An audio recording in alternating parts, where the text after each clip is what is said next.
Hi, welcome to systemadminworld.com. My name is Sumit and today we are going to discuss about the Amazon Web Services Identity Access Management Service. So Identity Access Management Service is purely cloud-based Amazon Web Service which is provide the secure authentication and authorization for all the services on the cloud. So today we are going to discuss about what is IAM, which is Identity Access Management, IAM features, accessing IAM with the various tools, IAM concept, and we'll see the slightly small demo to the IAM Identity Access Management. Okay, so now we are here to understand an introduction to the IAM web services. So what we are going to discuss in this session. So what is the IAM features, accessing IAM concept and demo. So what is IAM? So AWS Identity and Access Management is a web service that helps you to secure control to the AWS resources, which is cloud-based resources or services. So you can use IAM to control who is authenticated or who is authorized to use the resources on the cloud. So when you first create the AWS account, which is trial or free or your corporate account, so that first user which you created this with the single sign-on identity, it will become as a root user. So you begin with the single sign-in identity that has complete access to all AWS services and resources in the account. So identity called it as a root account. So root user or root privilege account. So it has a access by the signing into the email address and password that you use to create the account. That email ID, whether it can be your personal ID or you can use the corporate ID. If you are creating the account for subscription for your personal use, I recommend to use your personal account. So if you're creating for your business or your customer or your client, use their appropriate email address with the domain name, so which will give the all privileges as a root account. But remember that whenever you're creating the first user, that will become all privileged users, and it's called the root account as like a domain administrator or like that. IAM features: shared access to your AWS account. So what is shared access to AWS account? It means that you can have the multiple identities and still you can share those identity to access the multiple services. So that account particular user or the service account can be used to access the multiple services. That is called shared access. These are big features for the AWS Identity Access Management.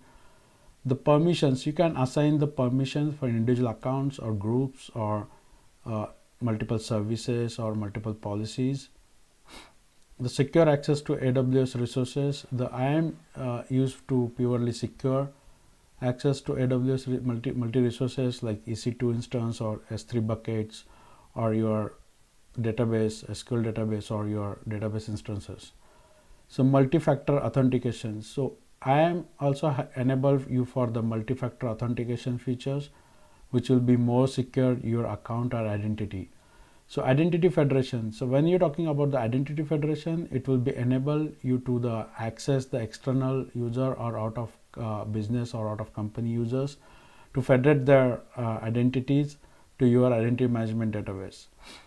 So PCI DSS compliancy. The PCI data security compliancy is more importantly as a more secure certified compliancy for the payment card industry data security. So integrated with the many AWS services. So IAM is purely for the AWS services and it is integrated all the AWS or many AWS services which is give the authentication and authorization through the IAM. So eventually consistent, so it is purely consistent service. and free to use.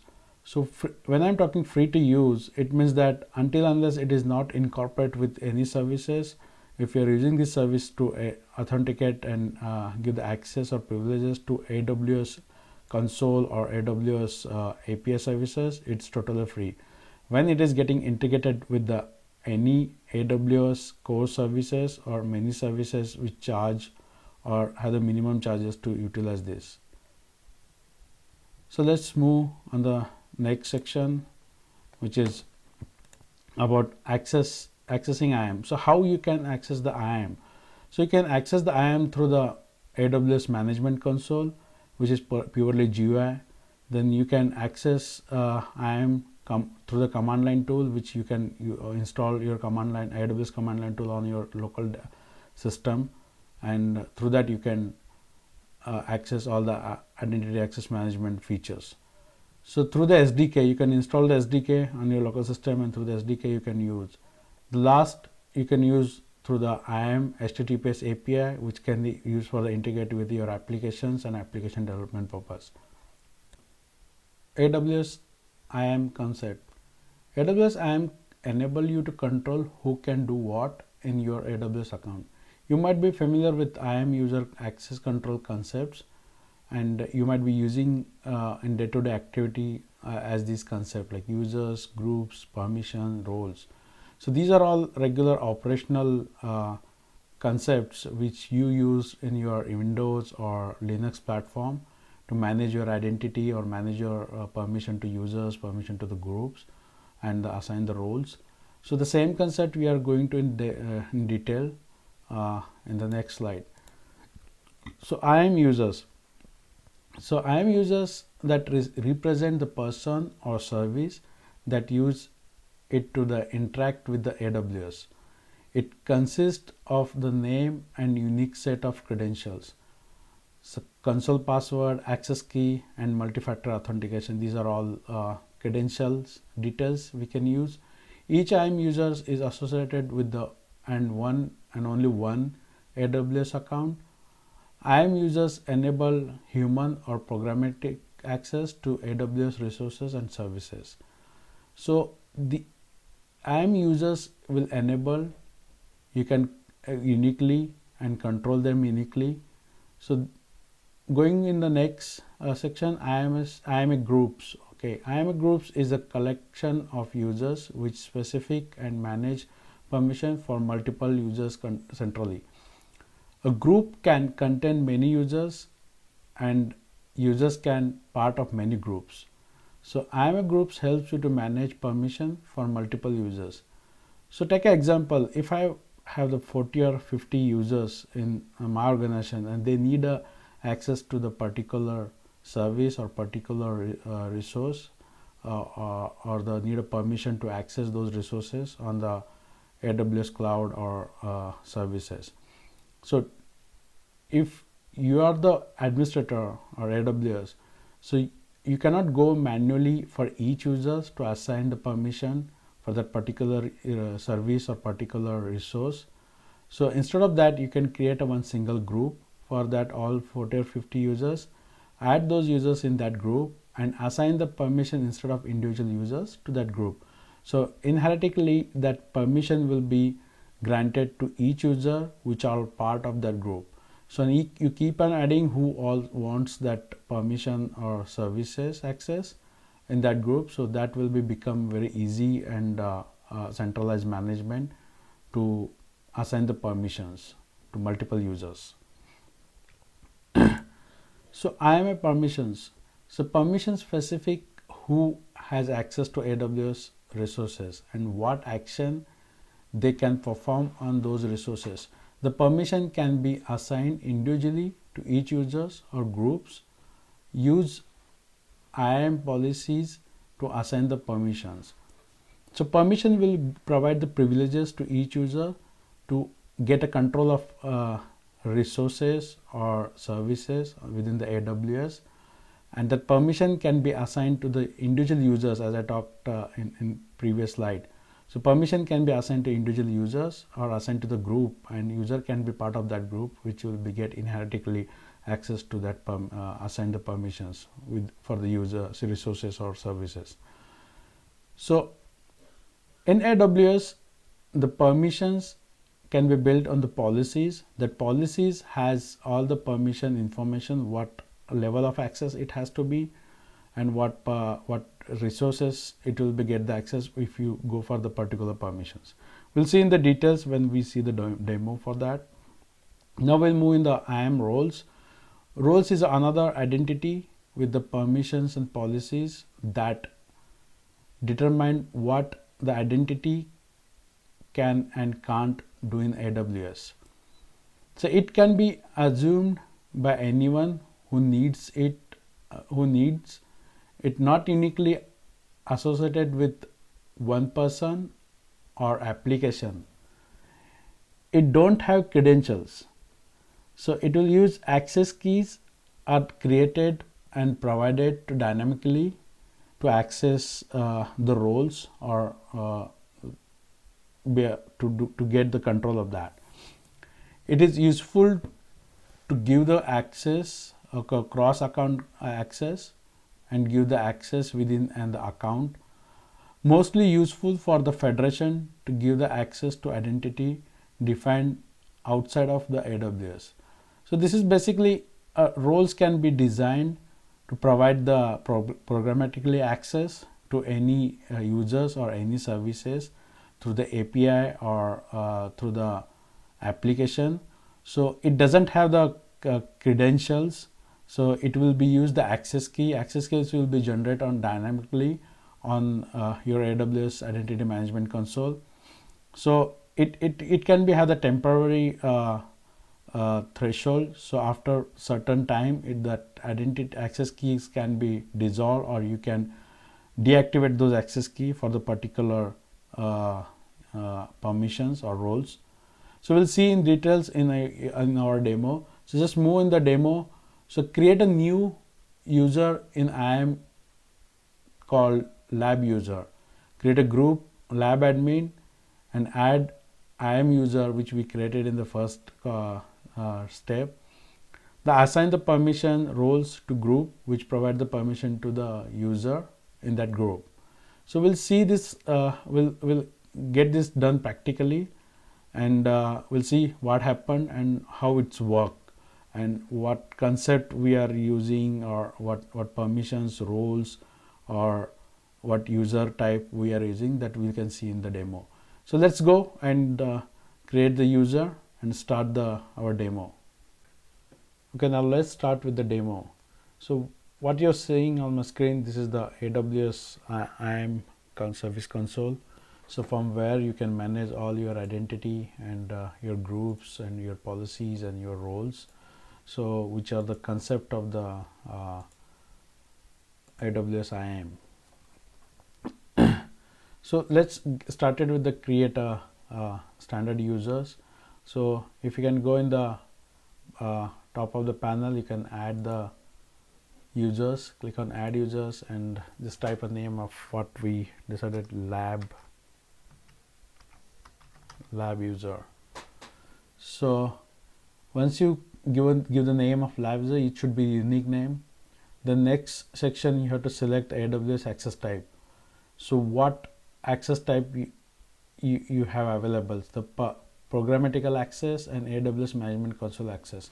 So when you're talking the programmatical access will provide you the secret access key, which will be you can use to access through your APIs or AWS command line or SDKs, or you can use through the for access your Linux boxes on AWS EC2 instances. So these secure key will be allow you to access the AWS services programmatically from outside of the AWS console or within the AWS console. So AWS Management Console access, this type will be enable you to access AWS Management Console, which I am accessing now. So which will be enable you to geographically access any services or permissions in the AWS Management Console. So for now we are going to create both the type. So we can see I selected programmatical access and AWS management console access. Once I created the management console access, it will be ask the console password. You can auto generate the password and you can custom type the password. So you can give the secure password,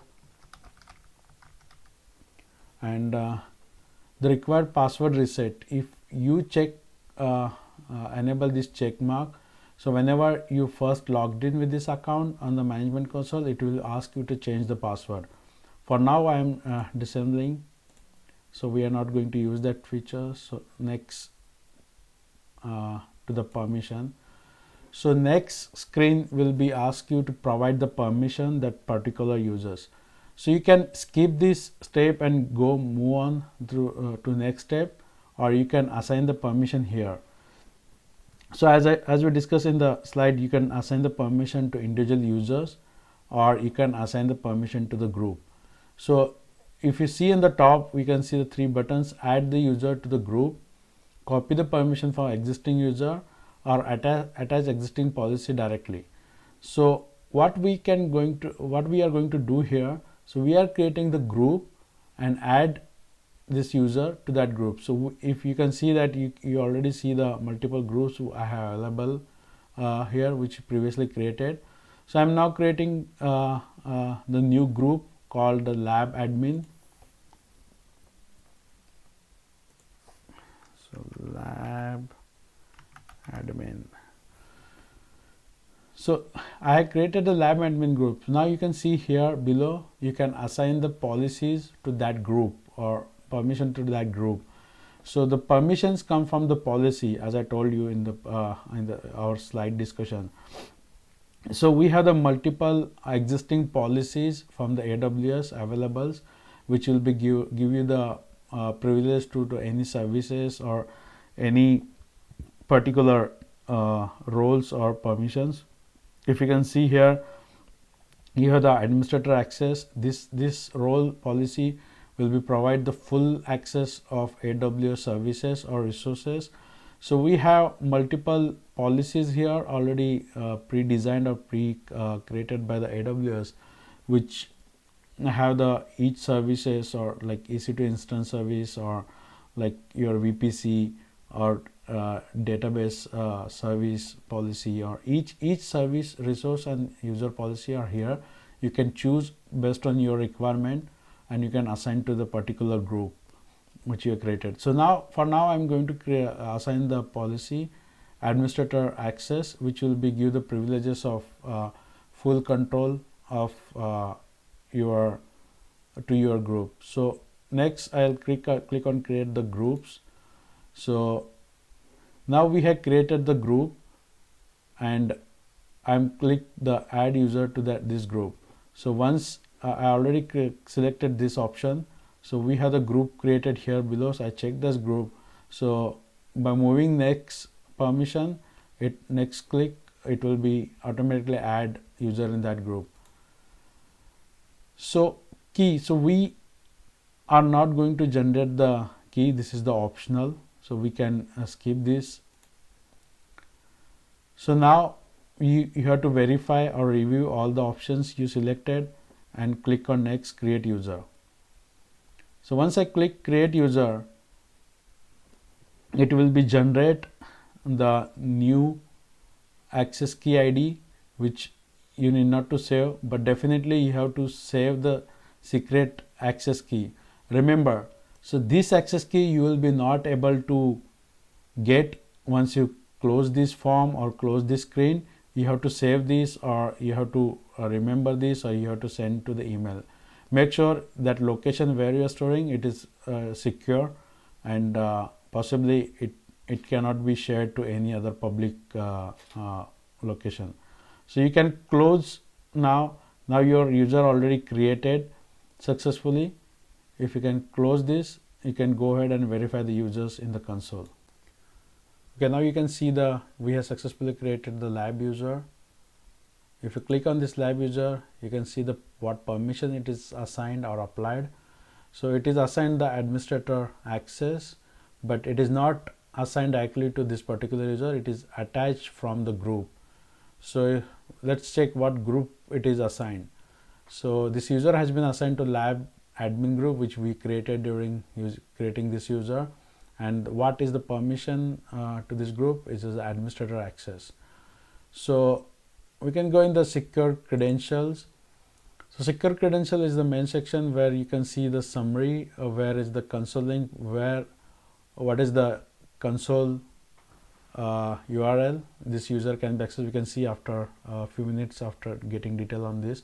So access key you can see here, as I told you, while it is creating, you are not able to see the secured access key, which will be showing the first initial console when you are creating the user. So status is active. So in case if you lost the key, or if you compromise the key, or if you think that suspicious activity on that, you can simply go and make it inactive and generate the new access key by using this create a new access key button. The secret access key will be generated newly, so it can be stored here. But the same policy will be applied. It has to be stored somewhere, or like you can remember that. So this is overall key and all the permission. So let's go and access, try to access the console using this URL. So just press the browser, just click here. So this is the account ID of that particular user. What is the IAM user we created? Lab user. What is the password? Okay. So now we are able to access the console for that particular user. If you can see that lab user you logged in with, and these are the services you can see here. So it will be give the all privileges as you are the admin, full admin of the AWS. So if you have assigned only the particular service console, EC2 or S3, or any AWS billing or IMA service or any other concept, you will be able to access those only. So we saw what is the IAM, how it's accessing, and what are the concept, how you created the concept like users, and also how assign the permission, how create the groups, and how the assign the permission to group, how the add user in that group, so which will be inherit the access permissions. So thanks for watching this video, and enjoy your day. Thanks.